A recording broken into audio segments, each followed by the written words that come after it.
झारखंड की तमाम खबरें।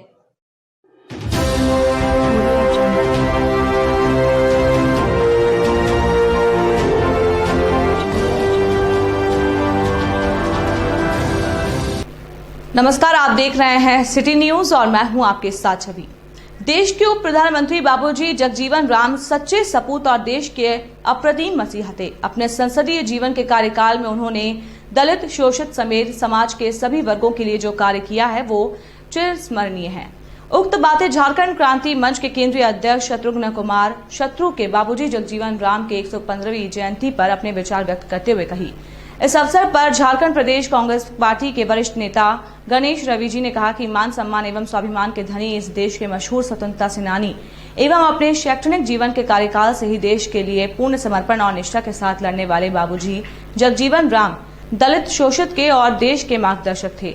वक्ताओं ने कहा कि देश के रक्षा मंत्री के तौर पर बाबूजी ने जो अद्वितीय सामरिक कला कौशल का प्रदर्शन किया वो इतिहास में मील का पत्थर है। जो लोग बाबू जगजीवन राम पर स्वाभिमान के साथ समझौता करने का आरोप लगाते हैं उन्हें याद रखना चाहिए कि बाबूजी ने कांग्रेस के तत्कालीन अध्यक्ष और प्रधानमंत्री स्वर्गीय इंदिरा गांधी जी को चुनौती देते हुए कांग्रेस की भी स्थापना की थी।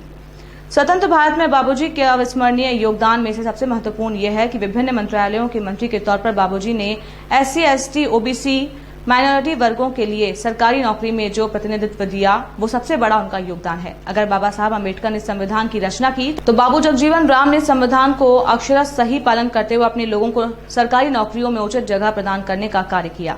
हमारे लिए बाबा साहब अम्बेडकर की तरह बाबू जगजीवन राम पूजनीय हैं। जयंती समारोह में गणेश रवि, संतोष पासवान, कुश कुमार, विजय राम, सदीक अंसारी, राम नरेश बबलू पासवान ने अपने विचार व्यक्त किए।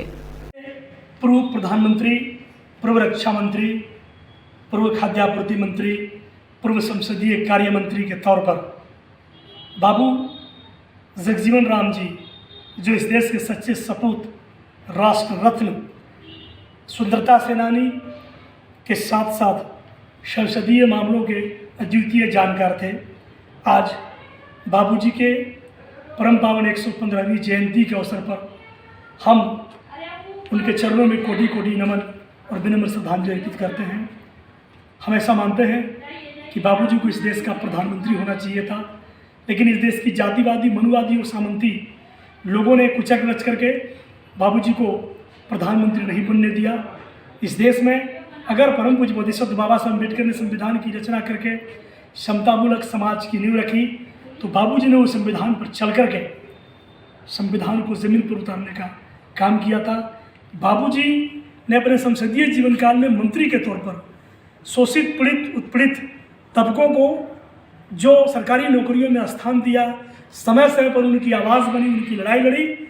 हम उनके लिए अपने दिल की गहराइयों से पुनः श्रद्धा सुमन अर्पित करते हैं और बाबूजी के चरणों में कोटि कोटि नमन अर्पित करते हैं। धन्यवाद।